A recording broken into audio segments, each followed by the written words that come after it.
नमस्कार, welcome to ex serviceman India YouTube channel. ECHS का journey जब से शुरू हुआ तब से लेकर के आज तक बहुत सारे पॉलिसीज़ है चेंज होते आए। ज़रूरत का मुताबिक पॉलिसीज़ को चेंज करना पड़ा ताकि मेंबर्स को, ईसीएचएस बेनिफिशियरीज़ को ज़्यादा से ज़्यादा बेनिफिट्स मिल पाए, लोगों को ट्रीटमेंट कराने में कोई परेशानी ना हो और बेटर ट्रीटमेंट मिल पाए। ऐसे ही कुछ updates ECHS update 1 and update 2 में, जहाँ पे आपने देखा कि ईसीएचएस बेनिफिशियरीज़ को भी अभी एफएमए यानी कि फिक्स्ड मेडिकल अलाउंस का सुविधा मिल रहा है।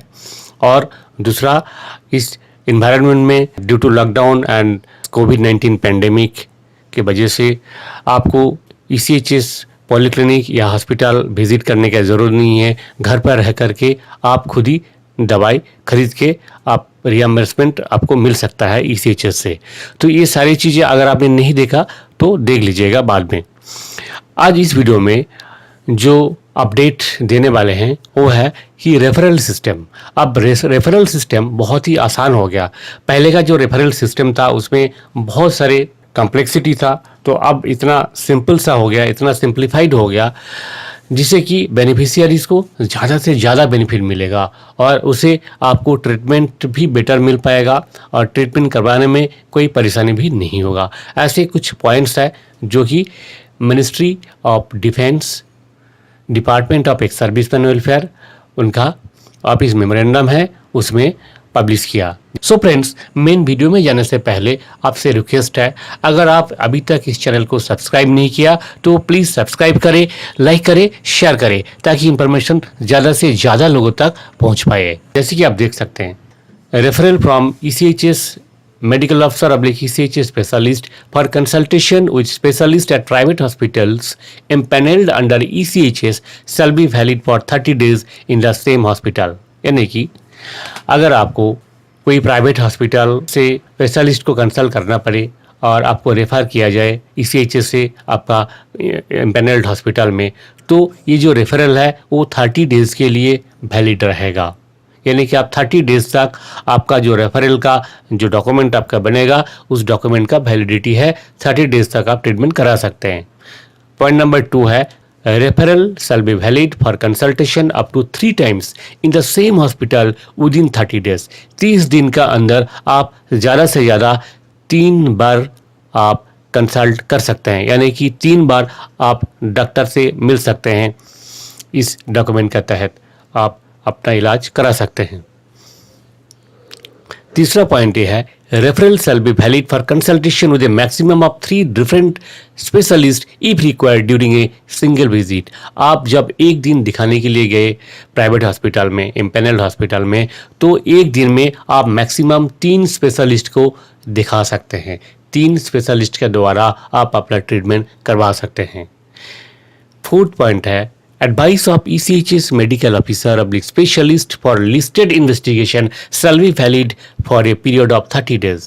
ECHS का एमओ या स्पेशलिस्ट से आपका कोई लिस्टेड इन्वेस्टिगेशन जैसे blood test, x-ray, MRI, CT scan, कोई भी इस तरह का कोई टेस्ट होता है, वो टेस्ट अगर लिखा गया तो वो जो प्रिस्क्रिप्शन है वो 30 डेज़ तक का वैलिड रहेगा। 30 डेज़ के अंदर उसका जो रेफरेंस है वो देखिए आप अपना इन्वेस्टिगेशन जो है करा सकते हैं।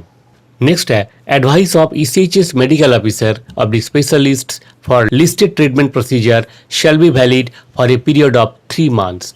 जब कोई ट्रीटमेंट प्रोसीजर बताया गया, जैसे कि मान लीजिए जैसे कि आपका दांत का RCT करना है, अगर आपका यहाँ पे ECHS से आपको रेफ़र किया गया, ये जो रेफरल है ये वैलिड रहेगा।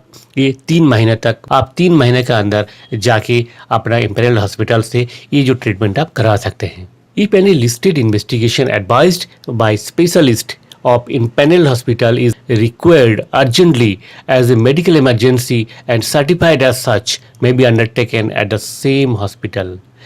अगर आप जहाँ ट्रीटमेंट करने गए वहाँ पे आपका जो स्पेशलिस्ट है और कोई इन्वेस्टिगेशन के लिए एडवाइस किया, तो urgency on the basis of urgency उसी हॉस्पिटल के अंदर आप वो इन्वेस्टिगेशन करवा सकते हैं। नेक्स्ट जो पॉइंट है ये बहुत ही इम्पॉर्टेंट पॉइंट है, 75 ईयर्स एंड अबव जिनका एज है वो डायरेक्ट जाके किसी भी एम्पैनल प्राइवेट हॉस्पिटल में ओपीडी में अपना ट्रीटमेंट करवा सकते हैं। इसके लिए जो है किसी प्रकार का रेफरल का ज़रूरत नहीं है। और वहाँ पे जैसे आप ट्रीटमेंट करवाया तो मेडिसिन के लिए फिर आपको ECHS पॉलीक्लिनिक में आना पड़ेगा। ECHS पॉलीक्लिनिक से ही मेडिसिन कलेक्ट करना होगा।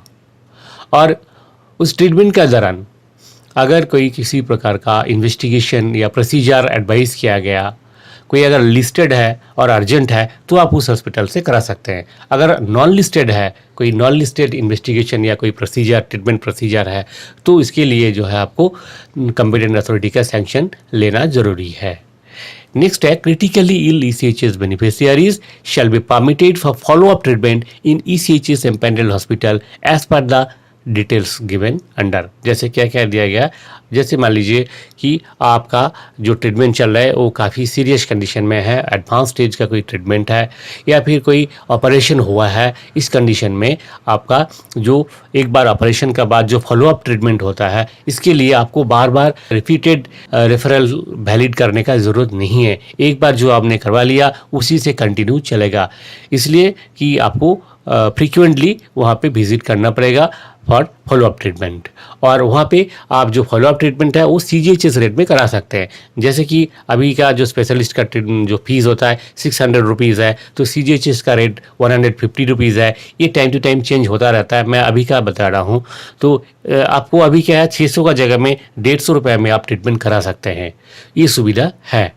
नेक्स्ट है कि कौन कौन सा ऐसे केसेस है जो सीरियस इलनेस बताया गया, वो कौन कौन सा इलनेस है वो उसका एक लिस्ट यहाँ पे दिया गया है। जैसे 7 अलग अलग कैटेगरी का है, जैसे कि post cardiac surgery case including coronary angioplasty, कोई हार्ट सर्जरी हुआ है या एंजियोप्लास्टी हुआ है उस केस में।